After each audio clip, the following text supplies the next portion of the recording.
This is Jarrod Horak, and in this video I'm going to analyze the West Virginia Derby at Mountaineer on Sunday, August 3rd, and it goes as the 8th race. The Grade 3 $400,000 West Virginia Derby for 3-year-olds, a mile and an eighth on the main track.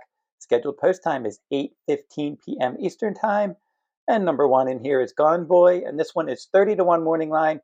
He could end up impacting the pace from the inside post. He's 2 for 7 lifetime, no seconds, no thirds. Broke his maiden in a maiden claiming $20,000 event by 13 lengths, wire to wire. And then last time he went wire to wire at Mountaineer in the mud and then allowance race. He's going to have to run faster early because number 2, East Avenue, has better pace ratings and he's your 8-5 morning line favorite. He's trained by Brendan Walsh and Luis Saez is going to ride, and they're most likely going to send him out to the lead because when he gets out there and is able to set the pace, he's tough to catch. He did that in his career debut at Ellis Park in a sprint race last year, and he did the same thing in the Grade 1 Breeders' Futurity at Keeneland in 2024. And then in the Breeders' Cup Juvenile, he stumbled badly at the start, never got involved as the beaten favorite. His first start this year was in the Risen Star. He chased Magnitude, could not keep up with that one. Magnitude uncorked a strong Beyer speed figure that day, and Chunk of Gold was second that day, and he ended up finishing 10th. So a bad effort from East Avenue there, but he's turned it around since then. In the Grade 1 Bluegrass at Keeneland at a mile and an eighth, he set the pace and he missed by a nose. Burnham Square just ran him down. That was a game effort. Kentucky Derby wasn't able to get near the lead that day, and he finished 8th in a 19-horse field. And then last time in the Grade 3 Matt Winn, he was able to get out there and control the pace against 3 rivals. He was my top choice. He was the favorite, and he comfortably was able to get out there, set the pace, have a nice clear lead by a length and a half, and then he was able to win by a half length over Burnham Square. So now in this spot, I'm expecting Saez to put him on the lead. He had a bullet workout for this at Churchill Downs on July 27th. So he looks ready to go as the favorite. Number 3, Brereton's Baytown. Now he's 2 for 14 lifetime, no seconds and no thirds, and he's really struggled in the stakes ranks. He won a $40,000 claiming event in the mud at Laurel Park. Well, that was earlier this year in February, and he rallied from far back. But since then, in the Rebel, the Arkansas Derby, and the Peter Pan, he was beaten 11 lengths, 18 lengths, and 10 lengths. In the starter allowance race, he was beaten 13 lengths. And then the Ohio Derby last time, he was beaten 10 lengths. So he's tough to recommend in this spot. He's gone off at some huge odds as well. 156-1 last time out, 86-1 a few starts back. He was 117-1 and 188-1 in some of his recent starts. Number 4 is Chunk of Gold in here, and Chunk of Gold is one that is adding blinkers, but that's not a strong angle for trainer Ethan West. He's just 1 for 21 with horses adding blinkers for the first time. But this one's not done much wrong. 6 starts. He does have just 1 win, but he's finished second 4 times, and those second place finishes in the Leonidas Stakes, the Grade 2 Risen Star, and the Grade 2 Louisiana Derby, and the Grade 3 Ohio Derby. So he does have stalking speed, but he's still eligible for an entry-level allowance event. Number 5 is McAfee, and he was my top choice in the Ohio Derby last time, and he finished 3rd. No excuses there. He was working out a good tactical trip. Moplex was right up on the pace, and Moplex was able to kick away and win that one. And Chunk of Gold was able to outfinish McAfee for 2nd. He was 2 lengths behind Chunk of Gold that day.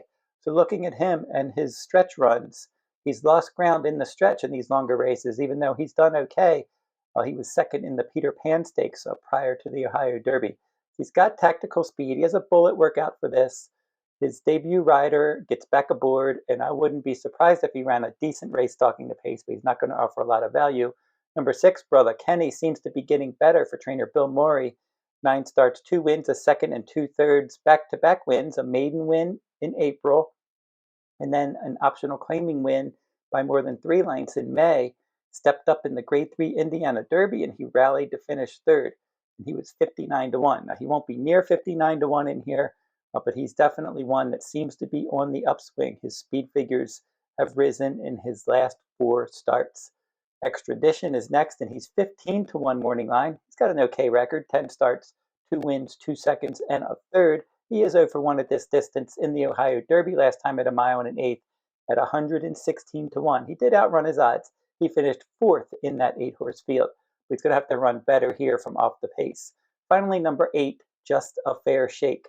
And for this one, he is removing blinkers in here, maybe trying to get him to relax a bit. And he chased the pace in the Pegasus Stakes in the slop last time out, and he ended up finishing 5th in a 6-horse field. That was a disappointing effort, but that was the first time he finished out of the top 3, because in his first 5 starts, he had 2 wins, 2 seconds, and a third. And he was third in the Laurel Futurity. In the Federico Tessio Stakes, he finished second. And the Sir Barton Stakes, he ended up finishing a distant, clear second there as well. And he likes to rally from off the pace, so I think he's going to sit back and make a run in this spot. Now, my top choice in here, I'm not going to try to beat East Avenue. I think he has a tactical edge in here. I think he's going to get out there. Either he's going to press Gone Boy if they're convinced that they want to go to the lead from the inside post and they push him. I would expect East Avenue to just sit right outside that one and take over. Otherwise, he's just going to go right to the front, put away Gone Boy early, and then there's not many other horses that can try to go with him. Wouldn't be surprised if Chunk of Gold, they try to make an earlier move just because they're adding blinkers here, and they may do that with him. But I am going to side with East Avenue in here. And my second choice, I'm going to go with the improving horse that I mentioned, Brotha Keny, number 6. I like that improving speed rating pattern. I think maybe he can rally and get a piece of this. And for my third choice, I'm going to go with another price horse, Just a Fair Shake on the outside. I said how consistent he was prior to the Pegasus in the slop. You can get back on a fast track here, taking blinkers off, relax early, and rally and get a piece. So we will make a win wager on East Avenue if we can get 8-5 or better. I don't know if that's going to hold up or not. We're going to find out. We'll see if Chunk of Gold and McAfee take a decent amount of action, and that's able to keep East Avenue's price fair. So if the price is fair, we'll make a win wager, a one-way exacta of East Avenue over Brotha Keny, and then we'll play East Avenue on top. We'll put all in second in the trifecta, and then we'll throw in Brotha Keny in third with the 8. So those wagers are the 2 to win, Gold Exacta 2-6, trifecta 2 all with 6-8. And that will wrap up this video. And if you want a free pick from around the country each day, go over to my website, therunawayhorse.com, and click on my Better Bets Free Picks tab at the top of my homepage. You'll get a free pick from around the country each day. And don't forget to like, comment, and share these videos if you like them. Subscribe to my channel as well. It's free to subscribe. Till I'll see you next time. Good luck at the races.